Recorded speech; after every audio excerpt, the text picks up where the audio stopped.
tiempo. Ya hemos compartido el Salmo 1, el 2, el 3 y hoy quiero llegar al Salmo 6. Es un salmo de lamento, es un cántico que muestra en algún porcentaje o en alguna porción un grado de aflicción, un grado de lamento acerca del salmista, de David. Y como todo salmo de lamento, como todo salmo que tiene que ver con este tipo, es importante que reconozcamos que la vida conlleva una serie de eventos que no elegimos, una serie de eventos que suceden en nuestras vidas que no necesariamente los elegimos. Si tuviésemos que elegirlos, como dice un cantante, no los elegiríamos, simple y sencillamente. Pero la vida contiene una serie de episodios, de segmentos, de momentos en el que no apreciamos, no entendemos por qué llegamos ahí. Hay otros momentos en los que la vida conlleva haber tomado malas decisiones. Pero aquí está el salmista y está expresando dolor en este salmo. Pareciera ser que el tema de este salmo incluye tres cosas. Incluye por un momento la debilidad del salmista, la debilidad personal. Incluye la conciencia del pecado, la conciencia personal de que se ha fallado a Dios. Y aunado a esto se incluye también la oposición de los enemigos.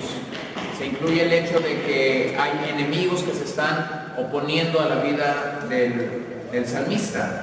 Entonces, dolor y más dolor es lo que este salmo nos muestra, y quiero leerlo junto con ustedes. Salmo capítulo 6.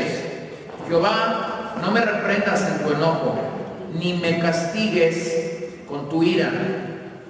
Ten misericordia de mí, oh Jehová, porque estoy enfermo.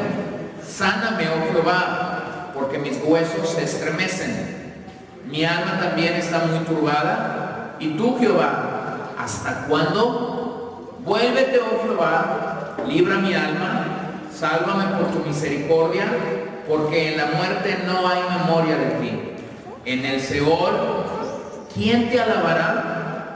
Me he consumido a fuerza de gemir. Todas las noches inundo de llanto mi lecho. Riego mi cama con mis lágrimas. Mis ojos están gastados de sufrir. Se han envejecido a causa de todos mis angustiadores.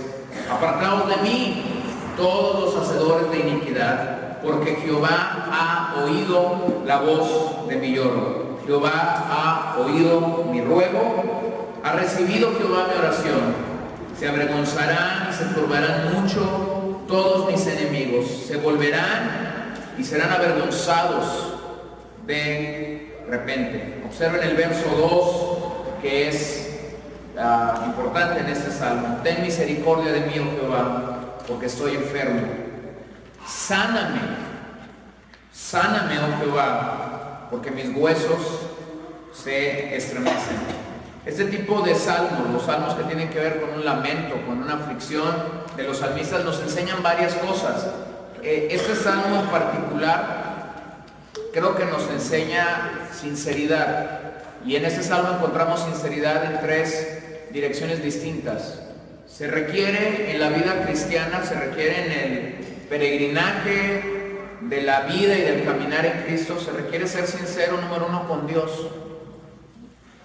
Número dos, se requiere ser sincero con uno mismo. Y número tres, se requiere ser sincero con los demás. Si practicásemos más la sinceridad, si dejáramos a un lado el guardar las apariencias, el tener cierto grado de hipocresía, el tener cierto grado de apariencia, y practicáramos la sinceridad en estas tres cosas: ser sinceros con Dios, ser sinceros con nosotros mismos y ser sinceros con los demás. Cuando una persona no sabe cómo enfrentar alguna prueba, algún pecado oculto, algo que está sucediendo en su vida y que no sabe cómo enfrentarlo, es común que sepa que tiene que hablar con alguien al respecto de, pero es común que evada hablar con esa persona. Entonces, no es suficiente decir, a ver cuándo nos echamos una platicadita y hablamos, y muchos dicen de esta situación, pero pueden pasar los días, las semanas, los meses y los años y no hablarlo. Entonces, no es suficiente con querer, es necesario llegar al punto de hacerlo. Entonces, requerimos sinceridad. Y el salmista en este punto abre su corazón, nos permite tener una faceta de su corazón, de su alma, que a veces no captamos tan fácilmente en algunos libros de la escritura, pero en este en particular sí lo captamos rápidamente. Y bueno, de hecho este salmo es el primero en el himnario de ellos, en el himnario de esos 150 salmos. Es un salmo que incluye una idea de penitencial, le llaman, ¿no? Que el salmista está acercándose con Dios para confesar que le ha faltado, le ha pecado delante de Él. Y hay varios, pero ese es el primero en el orden que nuestras Biblias tienen de esos 150 salmos. Entonces hay algunas preguntas, contéstenlas ahí, coméntenlas si quieren con quien está a su lado, contéstenlas personalmente como gusten y vamos a comentarlas en unos minutos juntos. Vamos a estudiar un poquito el salmo que tienen ahí, mientras otros que ya contestaron hablan, ¿no? Número 1, ¿qué impresión acerca de Dios estaba haciendo este castigo en David? ¿Qué es lo que él está pensando? Que Dios está enojado contra él. Y Airado. ¿Has estado alguna vez en esa situación? ¿O no? Nada más el salmista. ¿Sí? Bueno. 2. ¿Cómo se sentía David respecto a la disciplina divina en el verso 2 y en el verso 4?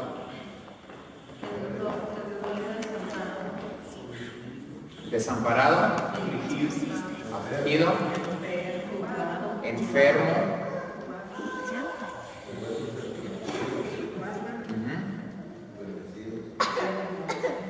¿Qué le pedía a Dios?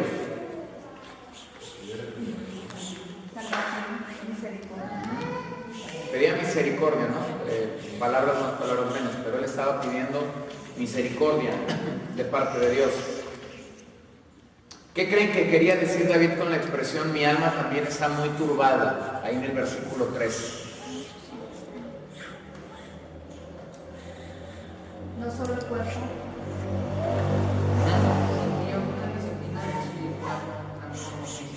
Sentí una disciplina espiritual. Ajá.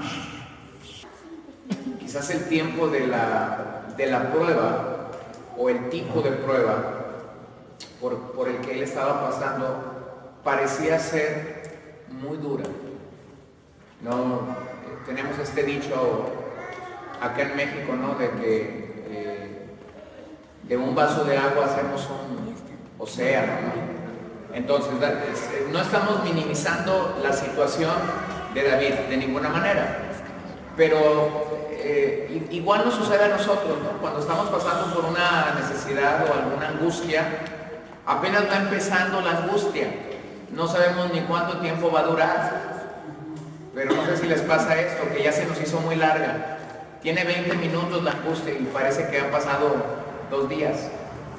Nuestra carne es así respondemos emocionalmente a esos momentos difíciles, a esas pruebas de la vida.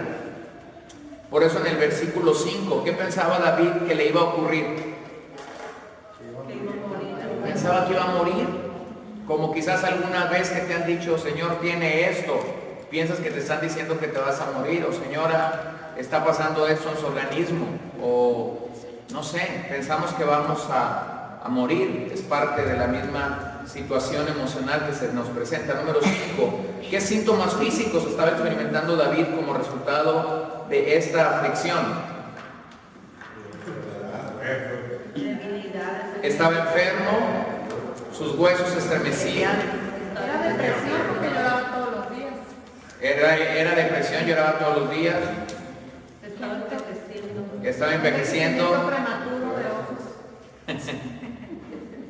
Lloraba de noche, dice la expresión que se usa aquí es que llenaba su cama de lágrimas. Sus ojos estaban desgastando, ¿no? Y dice que sus ojos estaban envejeciendo. Entonces pudiéramos pensar en una serie de cosas que estaban afectando su cuerpo, su organismo. Quizás esto de los ojos era por el propio llanto, quizás era porque el sueño se le había ido. Pudiéramos pensar en insomnio, no lo especifica, pero sabemos que físicamente había un deterioro en su cuerpo y eso lo estaba afectando y lo estaba dañando. Número 6, ¿cuál fue la conclusión de David acerca de los pecadores, el Señor y sus enemigos? ¿Qué dice David ahí a estos tres? Apartarse de los enemigos. De los pecadores, Perdón. él está diciendo apartaos de mí. ¿Sí? Del Señor, ha escuchado su ruego, ha escuchado su lloro, ha escuchado su oración. ¿Sí? Y de sus enemigos, dice que serían avergonzados y turbados, se volverán y serán avergonzados. ¿Cuándo? ¿Cuándo iban a ser avergonzados? De repente. Ahora aquí es donde, bueno, vemos la obra de Dios en la vida del salmista de una manera maravillosa al final. El salmo es un lamento, pasa los primeros 7 versos de este salmo siendo un lamento, y en los últimos 2 versos finales él obtiene y encuentra su enfoque nuevamente en Dios y está confiando en que Dios va a contestar su oración y está viendo el resultado de que Dios conteste la oración. Entonces el salmo es una muestra de la oración en medio de prueba, en medio de calamidad, en medio de tiempos de angustia, en medio de momentos difíciles. Y creo que todos en algún momento de la vida hemos estado, si no en algo similar, en algo parecido o en algo familiar. Quizás en angustia, quizás el sueño se te ha ido, quizás el llanto ha sido tu compañero, quizás los dolores físicos, todo este tipo de situaciones pueden estar involucradas en momentos decisivos de la vida. Entonces, la culpa es debida al pecado. Cuando hay pecado en nuestras vidas, la culpa es otra fuente de tristeza personal y puede llegar a ser una fuente de tristeza grupal. Entonces, lo maravilloso de eso en el Señor es que cuando experimentamos el trato de un buen padre como es Dios, el buen padre, dice la Biblia, disciplina a sus hijos. El buen padre es alguien que ejerce disciplina a sus hijos. El problema con la disciplina de Dios a nuestras vidas es que aunque sabemos que es necesaria, no nos gusta y nuestra carne se resiste y no la recibimos como la deberíamos de recibir. Siempre la disciplina tiene esta connotación de rechazo en nuestras vidas, a pesar de que sabemos que siempre el Señor obra en propósitos que son buenos y que son eternos para nuestras vidas. Entonces es el escritor de los Hebreos, casi al final de su escrito, quien nos está hablando de eso, que el Hijo, que el Padre que ama está disciplinando y que el Hijo recibe esa disciplina porque entiende el propósito de Dios. El que no la recibe dice, pues no así, pues un bastardo, es lo que él está expresando en su discurso ahí en esa parte de los Hebreos. Pero lo que tenemos que reconocer es que la culpa que el pecado produce a nuestras vidas pudiera llevarnos a un estado de tristeza. Lo otro es el dolor. El dolor puede ser un instrumento que Dios utiliza para llevarnos a enfrentar cara a cara con Él algún aspecto de nuestras vidas. Dios pudiera permitir dolor, Dios pudiera permitir enfermedad, Dios pudiera permitir alguna calamidad en nuestras vidas, porque en su misericordia y en su trato Él quiere que enfrentemos por fin algo que quizás Él por años nos ha estado redarguyendo. Por años el Espíritu Santo quizás ha estado queriendo convencerme de la necesidad de enfrentar eso con Dios, y quizás no lo hemos hecho. Y a veces Dios pudiera permitir dolor o adversidad física en nuestras vidas para que esto sucediera. Al parecer, por lo que leemos en el Salmo, David en este Salmo está siendo castigado por Dios, disciplinado por Dios, y todo parece indicar que la causa es su pecado personal. No sabemos específicamente cuál, no sabemos cuál de ellos, y haríamos bien en aprender de este tipo de salmos cómo tratar con la tristeza personal a la que podemos llegar en medio de adversidades, pruebas, calamidades. El Salmo tiene un bosquejo sencillo, lo he bosquejado de una manera sencilla. David está pidiendo misericordia de Dios en los primeros 5 versos. En el verso 6 y en el 7 hay un lamento por quienes lo están angustiando, y en el verso 8 y 10 David se levanta confiado de que la oración ha sido contestada. Veamos los primeros 5 versos. David está ahí pidiendo misericordia. Y tal como David, el creyente que ha nacido de nuevo, puede acercarse a Dios en oración con completa libertad. David ciertamente sabe que ha faltado al Señor, sabe que ha fallado al Señor. Y siempre el engaño de Satanás es hacernos pensar que si hemos faltado o fallado al Señor, el Señor ya no nos quiere escuchar. Y a nuestra carne le gusta a veces ese tipo de cosas, y nuestra carne encuentra eco en ese engaño de Satanás.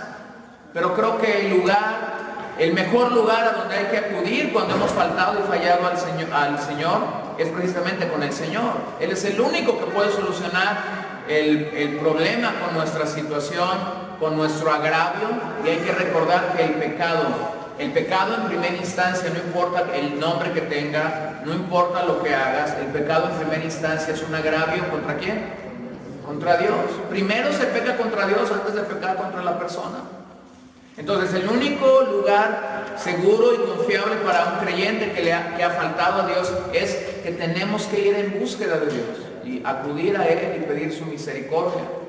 Por eso Juan dice: abogado tenemos para con el Padre, Jesucristo el justo. Entonces David no está pidiendo, fíjense bien, que Dios no lo discipline. Sabe David que la disciplina en un caso como el de él se requiere, pero David está pidiendo que en esa disciplina de parte de Dios haya misericordia.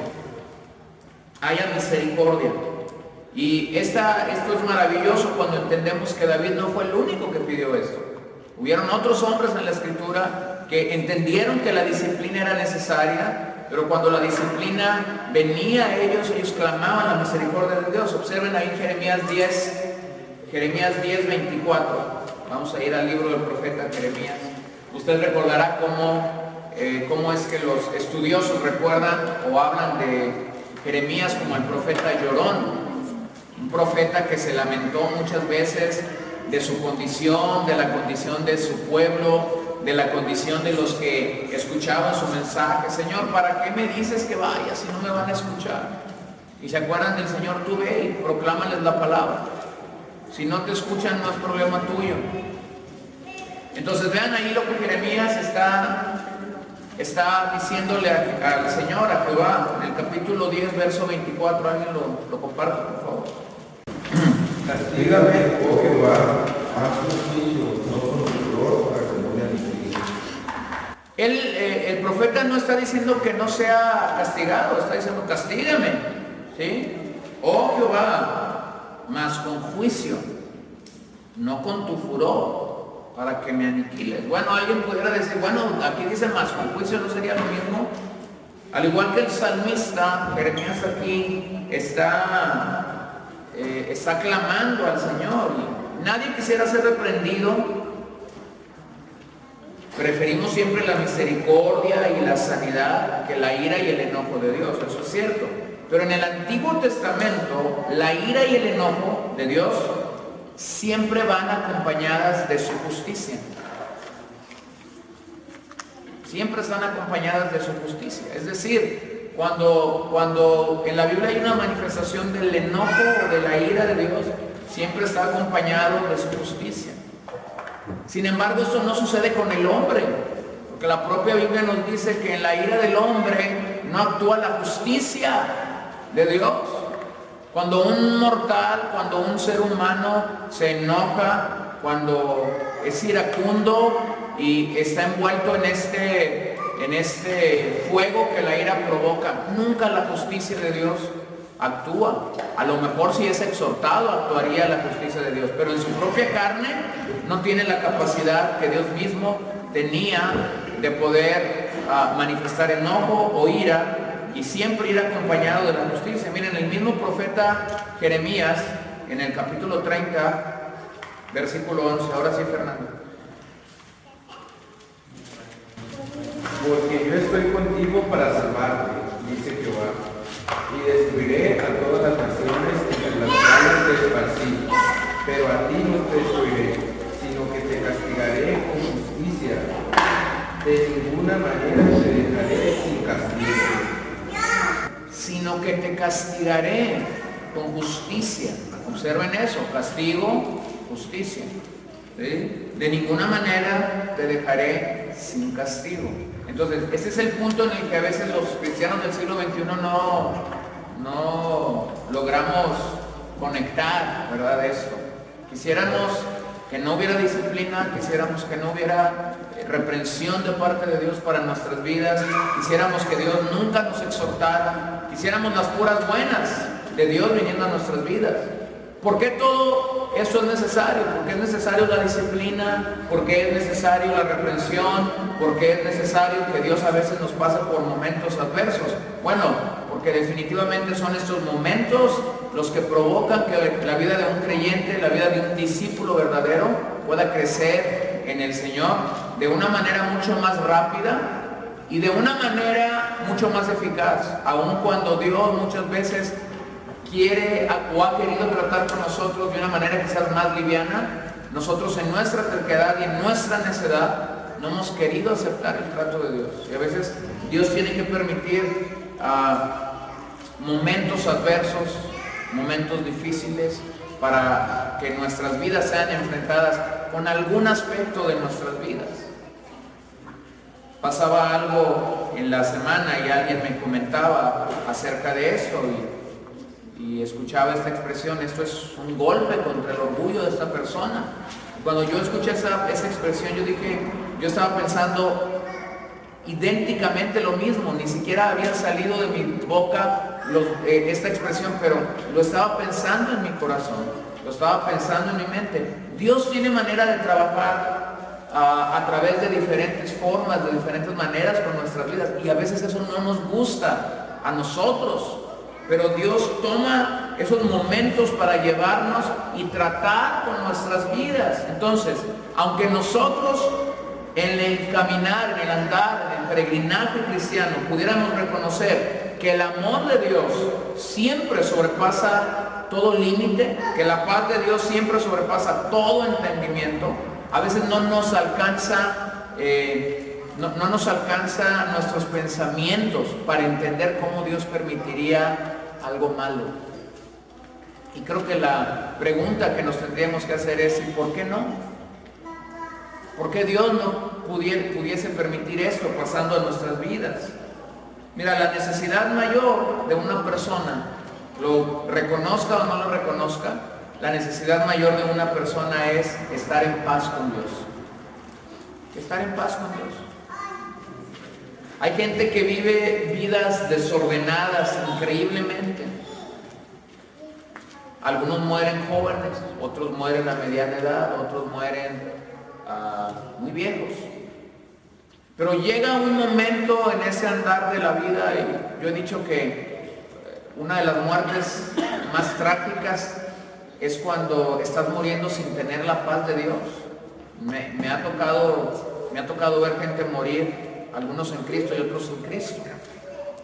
Y me ha tocado ver muertes muy desgastantes para las familias, porque cuando no tienes la paz de Dios en tu corazón, la muerte, enfrentar la muerte es agotador, es desafiante, pero me ha tocado ver morir gente en Cristo y saber que la paz de Dios sobrepasa todo entendimiento es algo maravilloso.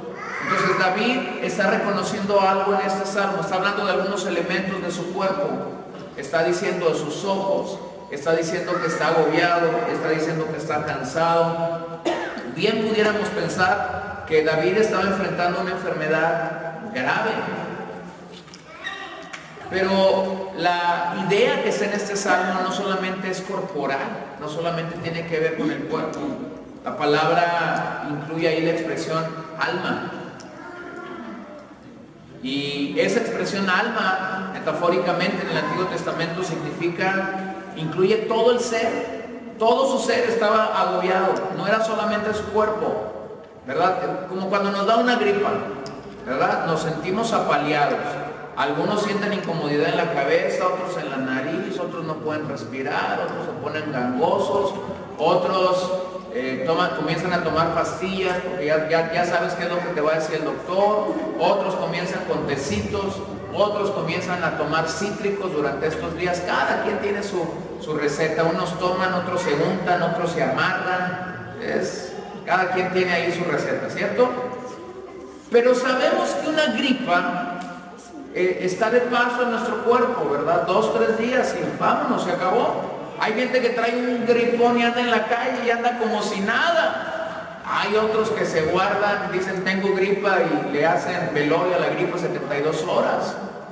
Se guardan en su casa y nadie sale y nadie entra, ¿verdad? Pero aquí David está mucho más, emocionalmente el hombre está desgastado, siente que algo está pasando en su alma, de tal manera que le hace una pregunta al Señor. Una pregunta que quizás tú y yo la hemos hecho en algún momento. Señor, ¿hasta cuándo? ¿Hasta cuándo? ¿Hasta cuándo voy a estar aquí? ¿Hasta cuándo voy a estar experimentando esto? Esta es una pregunta retórica. Esta expresión denota lo intenso que era su lamento. Manifiesta lo intenso de su lamento delante de Dios. Ahora, hay que recordar algo. Hay que ir al pensamiento hebreo con respecto al pecado y a las enfermedades. Hay que recordar que en este día en el que David está escribiendo este salmo, se creía o se pensaba que las enfermedades y las adversidades de la vida se relacionaban con el pecado. Ese era el creer en el pensamiento del Antiguo Testamento. Que cuando una persona estaba enferma por conexión al pecado. Ese era el pensamiento en esos días. Hoy sabemos que la enfermedad no es siempre la indicación de que en la persona hay pecado. No siempre que una persona está enferma es porque pecó. Puede estar enfermo por genética. Puede estar enfermo porque estuvo en el lugar equivocado y una bacteria se adentró en su organismo o alguien le pasó un virus, y eso no es que la persona esté en pecado. Lógicamente hay una lucha entre esta situación en nuestros días, pero definitivamente un cristiano que está pasando por enfermedad o por alguna situación física, pudiera simple y sencillamente autoexaminarse, saber si está faltando o fallando algo con Dios. Si no lo está haciendo, pudiera su conciencia estar tranquila, limpia de esa situación. Entonces, en este sentido, solo Dios podía sanar a David, solo Dios podía restaurar a David y liberarlo de la culpa del pecado. Entonces, que el salmista expresara esta pregunta, ¿hasta cuándo?, no estaba en sus manos. Como tampoco está en nuestras manos cuando estamos en esa adversidad y en ese problema, decirle al Señor, Señor, ¿hasta cuándo voy a estar así? No está en nosotros. Porque el que está tratando con nosotros es Dios.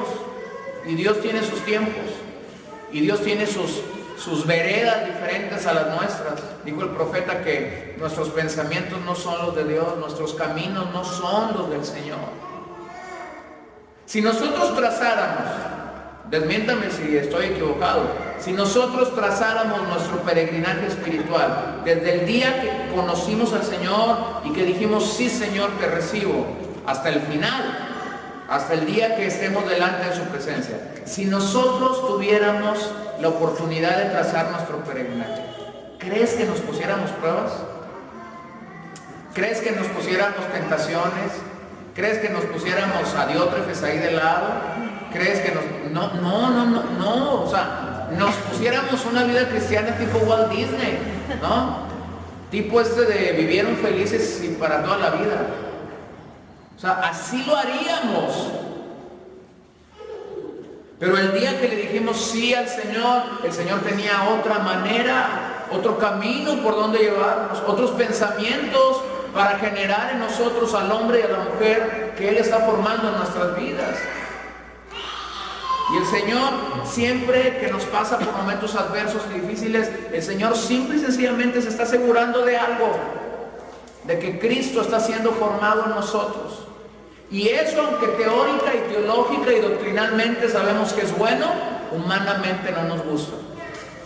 Porque eso conlleva dolor, conlleva sufrimiento, conlleva ser tallados, conlleva ser pasados al taller de la alfarería de Dios, y eso duele.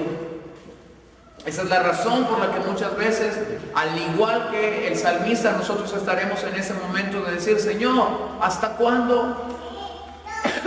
Ahora le tengo noticias, las pruebas no son eternas, pero le tengo otra noticia, van y vienen. Sí, o sea, ahorita puedes decir, ay, pues gracias Señor, porque yo estoy muy bien, y no te preocupes, ¿verdad? Mañana hablamos, pasado mañana hablamos. ¿Sí? Está como estábamos recién casados, Paola y yo, y nos vio ahí una tía.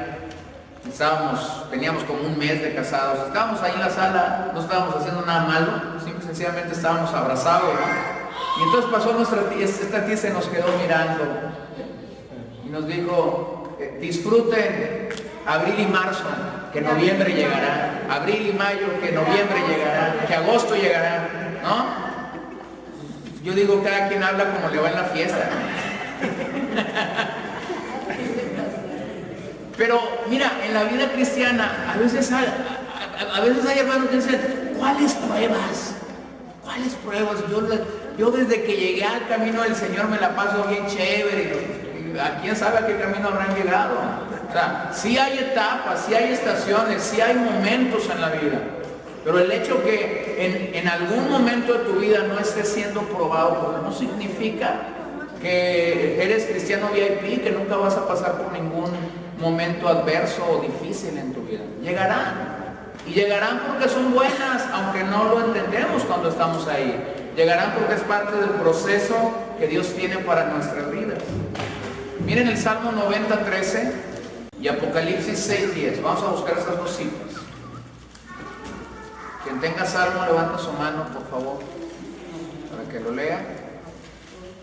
Salmo 90:13. Laura, por favor. ¿Cuándo, Señor, te volverás hacia nosotros con valientes de ya de tus siervos? ¿Se dan cuenta? Nuevamente, ¿no? ¿Hasta cuándo te volverás, oh Jehová? ¿Hasta cuándo? Una y otra vez. Y luego Apocalipsis 6:10. ¿Quién lo tiene? Xiomara.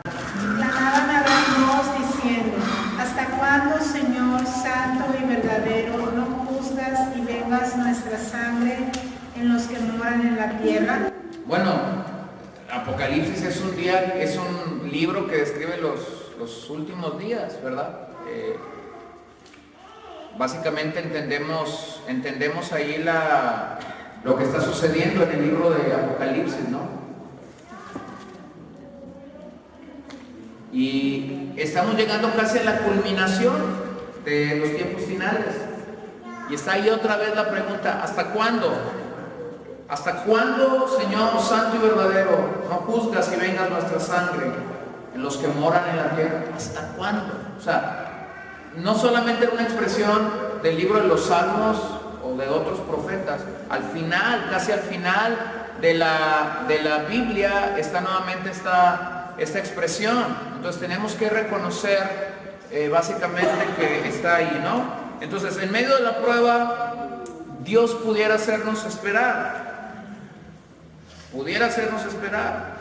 Y siempre que Dios nos lleva por este sendero de la espera, es porque tiene un propósito.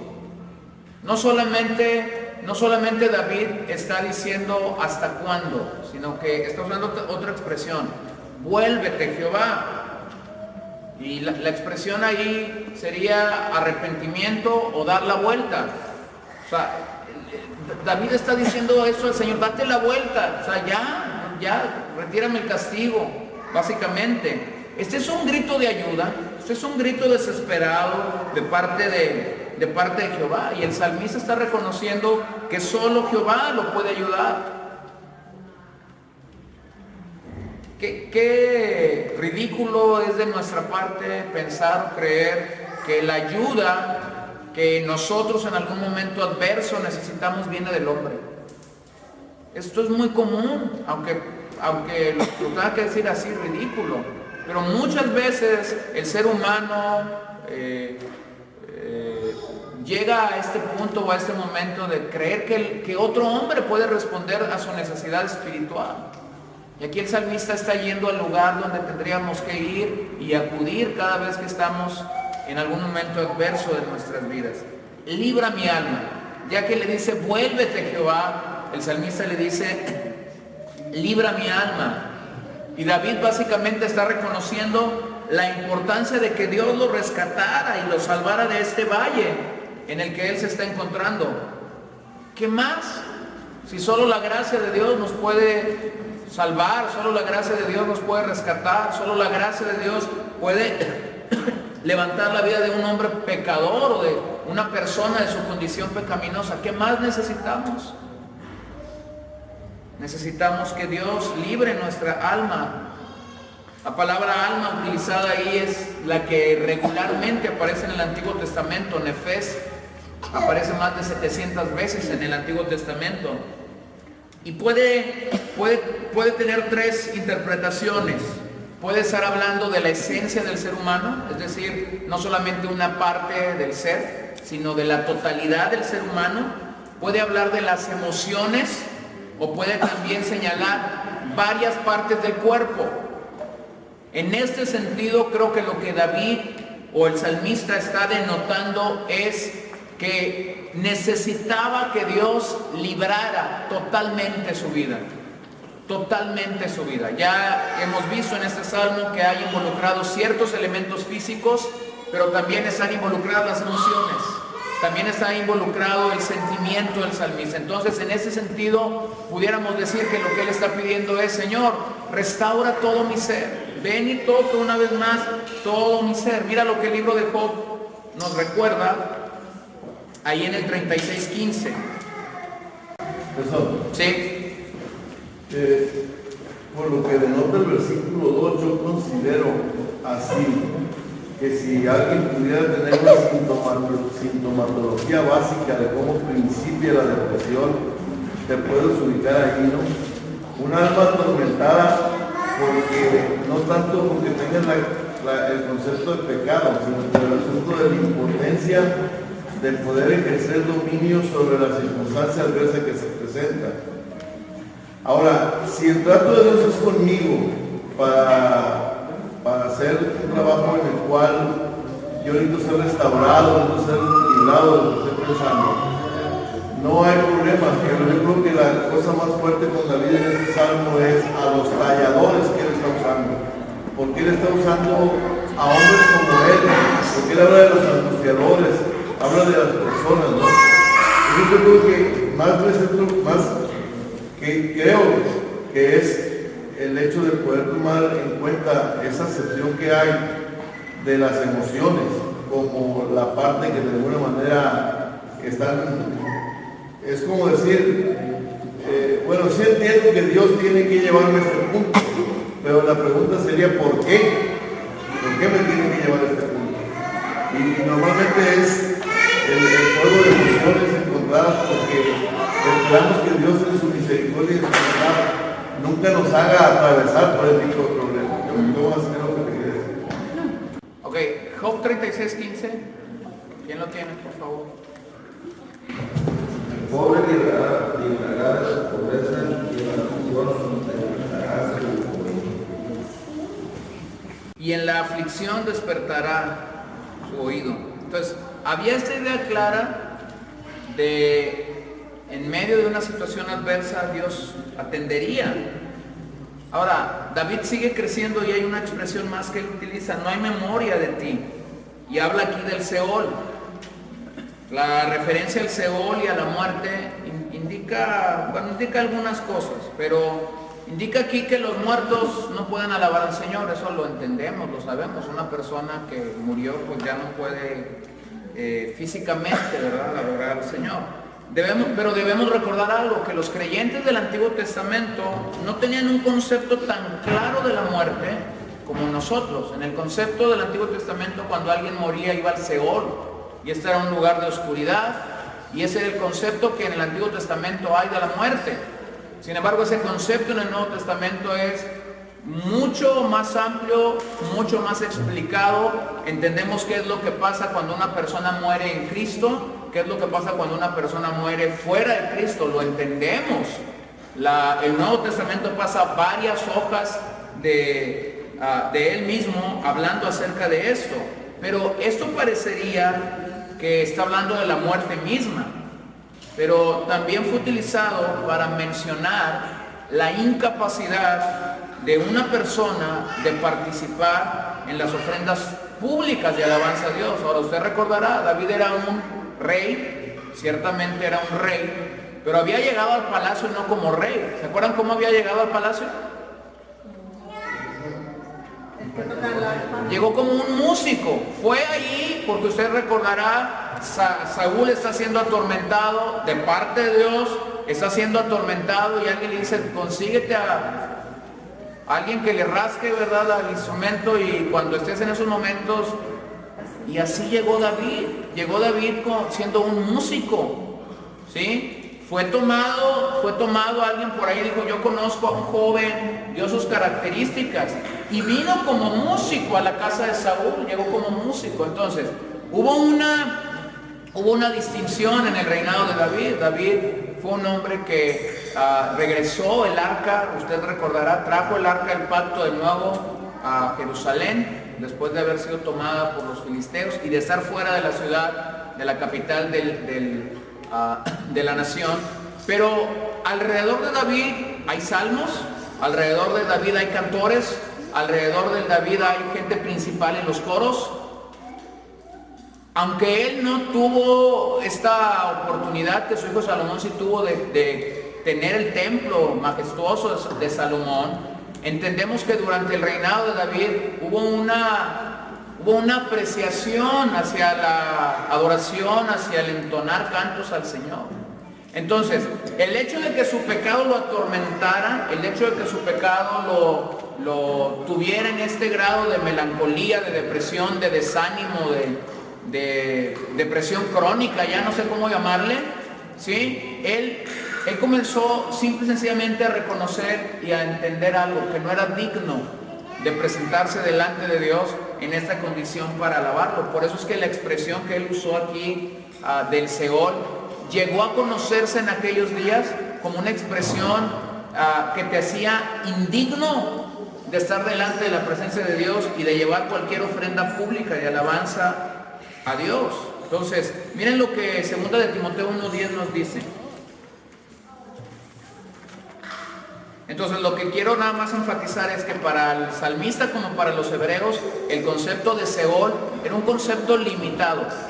Era un concepto que no había crecido, pero esto viene y en el Nuevo Testamento es especificado. 2 de Timoteo 1:10. Él nos libró y nos librará de tal peligro de muerte. En Él tenemos puesta nuestra esperanza y Él seguirá librándonos. La versión 60 dice: sacó a luz la vida. Entonces el Seol en el Antiguo Testamento era un lugar de oscuridad donde pensaban que los muertos iban. Entonces llega Pablo y está escribiéndole a su discípulo amado Timoteo y le habla precisamente qué fue lo que pasó, el cual quitó la muerte y sacó a luz la vida y la inmortalidad. ¿Por qué? Por el Evangelio. Y pudiéramos tomar muchas otras expresiones y pasajes del Nuevo Testamento que aclaran ese punto, pero simplemente quiero dejarlo ahí. El concepto de Seol fue limitado en el Antiguo Testamento, pero es aclarado, es especificado en el Nuevo Testamento. Entonces, bueno, ahí está David. Crece a la segunda parte que quiero revisar. El lamento por aquellos que lo estaban angustiando, en el versículo 6 y 7. Ya hemos leído qué es lo que está pasando allí con el salmista. Él se encuentra exhausto, sus ojos están realmente cansados de todas estas noches, no se dicen cuántas noches. Y el salmista hace uso aquí de una figura literaria, ¿verdad? La hipérbole, es decir, exagera. Y pone así de claro, en medio de una hipérbole, pone así de claro cómo está su dolor, ¿no? Es como cuando exageramos una nota, pues, ¿no?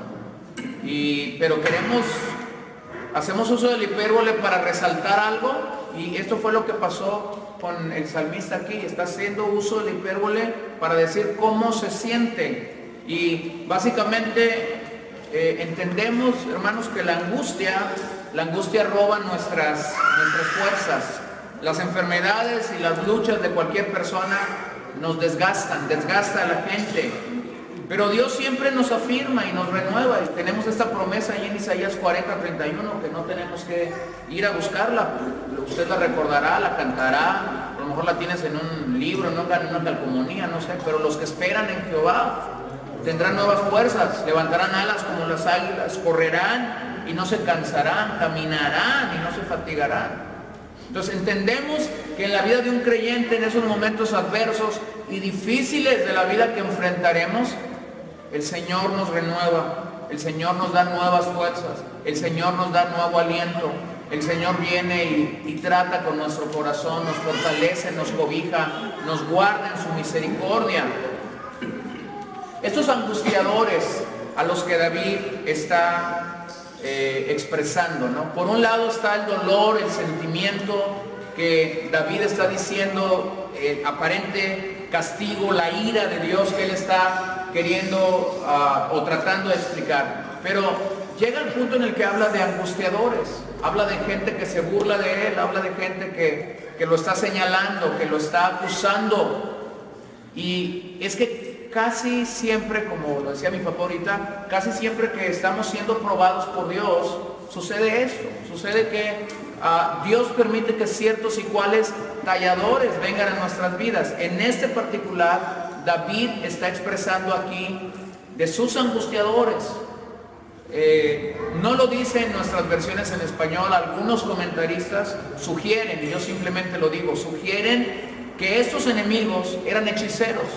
Ellos hablan de las expresiones en hebreo que hay ahí, y pudieran llegar a pensar que algunos de estos enemigos que David estaban enfrentando eran hechiceros, pero de manera sencilla nosotros podemos pensar que simple y llanamente eran impíos, gente impía que se estaba burlando del autor de este salmo. Lo que debemos de estar seguros es que cada creyente que está en esta dinámica de crecimiento espiritual está inmerso en una lucha espiritual a la que no nos negamos, de la cual Pablo habla cuando escribe la carta, la epístola a los Efesios en el capítulo 6. Estamos en medio de una lucha espiritual. Nuestra lucha no es contra carne ni contra sangre, sino contra fortalezas, contra principados en las regiones celestes. Lo entendemos, lo captamos, y a veces esos enemigos se levantarán, como en este tiempo, para venir y afectar nuestras vidas. Y si ya estamos siendo tratados por Dios, y si ya estamos viviendo momentos adversos y esto se junta, angustiadores o enemigos se juntan, esto se vuelve mucho más complicado y difícil para nosotros. Pero necesitamos cobrar ánimo. Miren lo que dicen estos tres pasajes. Casi terminamos. Salmo 94:12. Gabriel, por favor. Salmo 118:18, Rafael.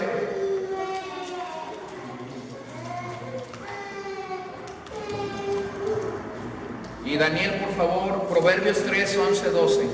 Salmo 94, 12. Bienaventurado el hombre a quien tú corriges y en tu ley lo instruyes. El hombre que es corregido por Dios es bienaventurado. Entonces, puede o no gustarte la prueba, puede o no gustarme la corrección, pero cuando somos probados, cuando somos corregidos por Dios, en ese momento somos bienaventurados, somos dichosos, somos más que felices, aunque no lo entendemos y muchas veces no lo pudiéramos explicar, pero la corrección de Dios siempre será para nuestra edificación. La corrección de Dios nos edifica, nos hace ser mejores, nos hace madurar en el Señor. Miren Salmo 118, 18. Me castigó gravemente Jehová, mas no me entregó a la muerte. Está reconociendo el salmista, fui castigado, pero no me mató, ¿sí?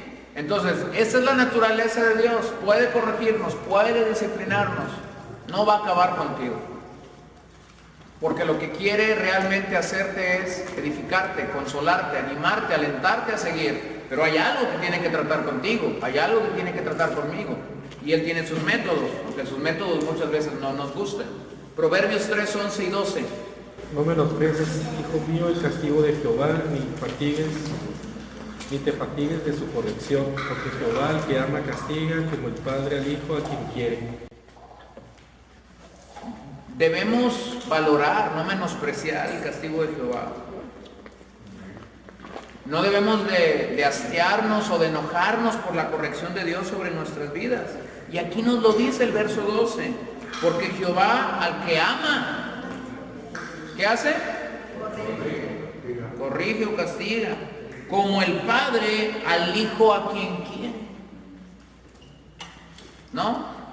Y eso nuestros hijos lógicamente no lo entienden cuando están creciendo, y nosotros que ya crecimos tampoco lo entendíamos, ¿verdad? Cuando nuestros padres tenían que disciplinarnos, no nos gustaba. Sin embargo, la Biblia es clara cuando habla de eso: el padre que ama corrige. Es un principio básico, bíblico, y funciona. Funciona. Ahora, lo mismo opera con el Señor. El Señor está diciéndonos, esto tiene que ser así. Tengo que corregirlos, tengo que castigarlos, tengo que tratar con ustedes. Los últimos dos versículos, el 8 y el 10, el salmista está entrando en un grado de confianza en el Señor, de tal manera que él puede voltearse a sus enemigos y puede proclamar la intervención divina en su vida. Y la prueba es que él mismo estaba experimentando esta bendición de parte de Dios. En estos dos últimos versos, me encantan estos salmos de lamento por una cosa. Nos retratan perfectamente a nosotros. Empieza diciendo cómo nos sentimos, empieza diciendo lo mal que estamos llorando. Si lo contextualizáramos, diríamos que estamos ahí en las noches y tenemos nuestra caja de Kleenex, Big Vaporub, té de no sé qué en nuestro buró, y estamos llorando y llorando y llorando. Y está hablando de la realidad de nuestra persona. Pero lo increíble de los salmos de lamento es que en su mayoría terminan enfocados en Dios. O sea, terminan regresándonos a la realidad de la cual nunca deberíamos de salir, pero que vamos siendo muy sinceros. Todos salimos porque somos carne. Y pasamos esos momentos adversos y difíciles. Y de repente decía, ¿dónde andaba? Si yo debía haber hecho esto. Sí, pero no lo hacemos en el momento. ¿Por qué? Porque sigue habiendo una lucha en nuestra carne. Entonces al final encontramos que nuevamente la esperanza en el Señor resurge. Y Él ahora está simple y sencillamente rechazando a quienes angustiaban su alma. Por una razón. Porque se sabe que Dios ha escuchado su oración. Porque Él sabe, percibe que Dios ha escuchado su oración. Ni siquiera pudiéramos decir que la respuesta ya estaba. Pero Él sabe que Dios ya lo escuchó. Y el saber que Dios lo escuchó comienza a traer paz a su vida. Porque la salvación de Dios no solo nos conforta en tiempos de prueba. La salvación de Dios no solo conforta tu alma en tiempos de prueba. La salvación de Dios viene a identificar a tus enemigos y viene a rechazar a nuestros adversarios. Entonces aquí está David haciendo esto, está reconociendo: Señor, mi confort está en ti, mi seguridad está en ti. Ah, Señor, ¿aquellos eran mis enemigos? ¿Aquellos eran mis enemigos? ¿Qué me pasaba? Señor, tú eres más grande que ellos. ¿Han leído Isaías 14? Bueno, lo acabamos de leer en la lectura que traemos, ¿verdad? Dice Isaías 14, hablando de Lucifer cuando ha caído, que llegará el día en el que las naciones lo verán y dirán: ¿este es el que nos causaba tanto estrago? Y eso es lo mismo que pasa con nosotros cuando hemos pasado por este tiempo de prueba o de aflicción. Oramos y sentimos que Dios nos ha escuchado, y lo primero que pasa es que el concepto de Dios en ese momento es mayor, es más grande de lo que nuestra mente humana había sido bloqueada para verlo. Y decimos: wow, Señor, mira, si tú has estado conmigo todo este tiempo. Número 2, volteamos nuestra vista a nuestros enemigos y decimos: estos eran los que me estaban haciendo llorar tanto, estos eran los que me estaban haciendo sufrir tanto. Por Dios, no son nada comparable a la fragancia, a la presencia, al poder, a la misericordia de Dios. Entonces está llegando el salmista a ese punto de entender que la salvación de Dios es lo más grande, es lo más poderoso que podemos tener. Y por eso dice simplemente el salmista: apartaos de mí. Esa es una expresión que marca la transición entre el lamento y su convicción de la libertad que Dios le daría en medio de la angustia. Esto es signo de que Dios había perdonado su pecado y había sanado su cuerpo. Y por eso los enemigos se encuentran medio desorientados por la misericordia derramada de parte de Dios sobre el salmista.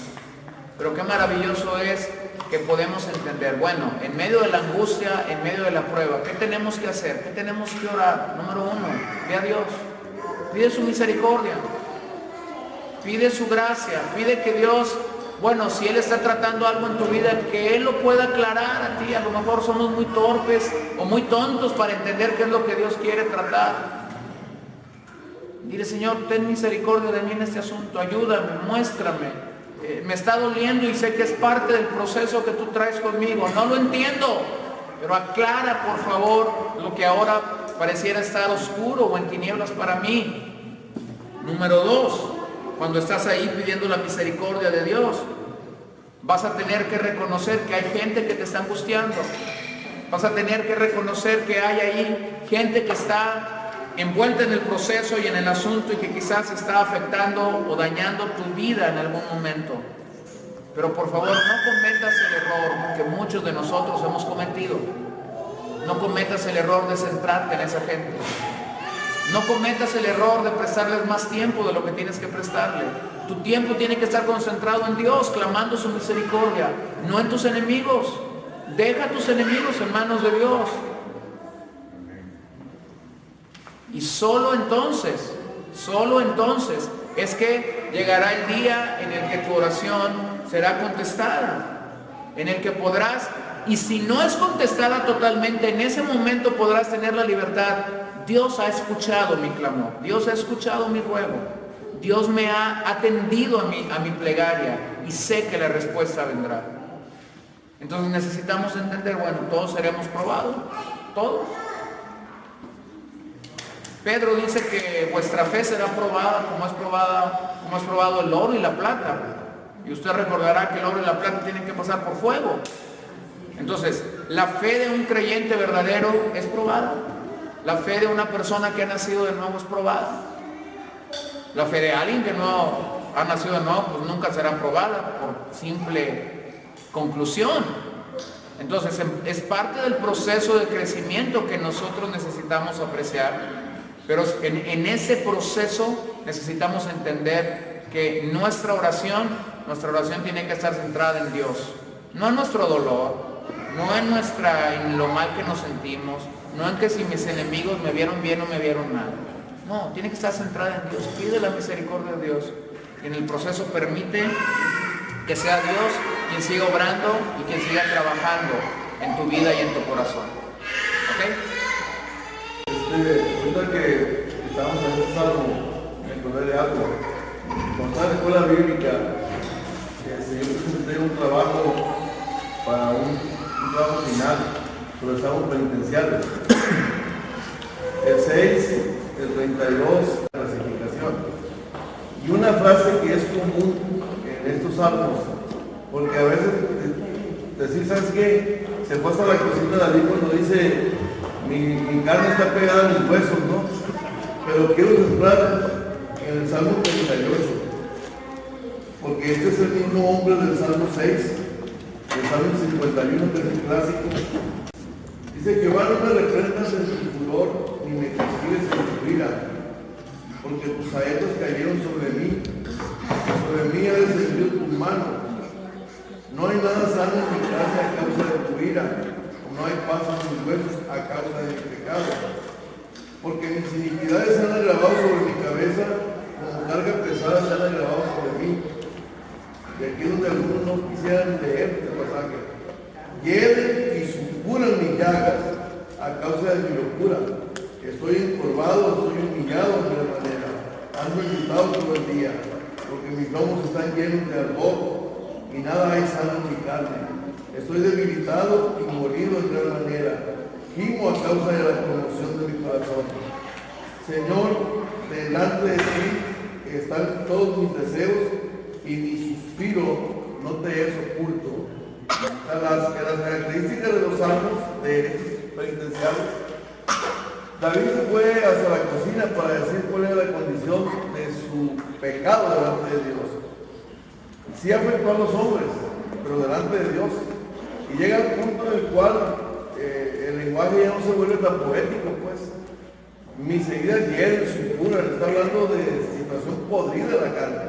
Y él está diciendo que esto todo es debido a que la fuerza del pecado en mi vida es horrenda delante de los ojos de Dios. Sin embargo, después de haber hecho una descripción de su condición, no se le olvida a David que Dios es un Dios de misericordia.